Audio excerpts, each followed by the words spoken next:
بسم اللہ الرحمن الرحیم۔ السلام علیکم۔ ماں کی تاثیر۔ الام تصنع الامۃ، یعنی ایک ماں پوری امت کی بنیاد رکھتی ہے۔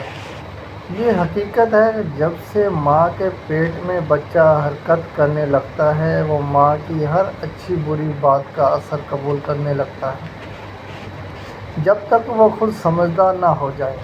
ماں کا اثر زیادہ تر قبول کرتا ہے، بلکہ عورت کی پاکیزگی کا اثر اس کے شوہر کی زندگی پر، اس کی عبادت پر، اس کے دین پر بھی پڑتا ہے۔ اسی وجہ سے تو کہا جاتا ہے کہ عورت مرد کے نفس دین کی محافظ ہے۔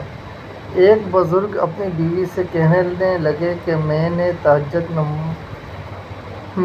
تہجد پڑھتا ہوں جبکہ تم صرف فجر کی نماز پڑھتی ہو۔ دوسرے دن بابا جی کی آنکھ فجر میں جا کھلی۔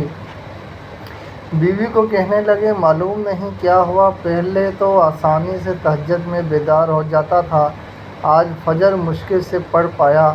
بیوی صاحبہ کہنے لگیں کہ پہلے میں روز آٹا گوندنا اور کھانا بنانا باوضو کیا کرتی تھی، مگر کل جان بوجھ کر نہیں کیا، بس اسی کی وجہ سے آپ کی آنکھ نہیں کھلی، کیونکہ آپ کی تہجد میں میرے باوضو کھانا بنانے کا عمل دخل زیادہ تھا۔ عورت کی دینداری اور علم دین بچوں میں خوب رنگ جماتا ہے۔ ماں دیندار ہو تو بچہ باکمال بنتا ہے۔ امام شافعی کی پرورش ماں نے کی، امام احمد کی پرورش ماں نے کی، جناب غوث پاک کی پرورش ماں نے کی، امام بخاری کی پرورش ماں نے کی۔ جب ماؤں نے بچوں کو دین کی گٹی پلائی تب بچے مجاہدین پیدا ہوئے، تب بچے علماء پیدا ہوئے۔ اب ماؤں نے دنیا پلا دی تو بچے اداکار، فنکار، گلوکار پیدا ہوتے ہیں۔ آج کل بچوں اور بچیوں کو دین پڑھانا بہت اہم ہے۔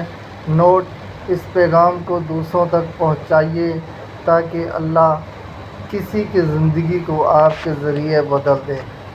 آمین۔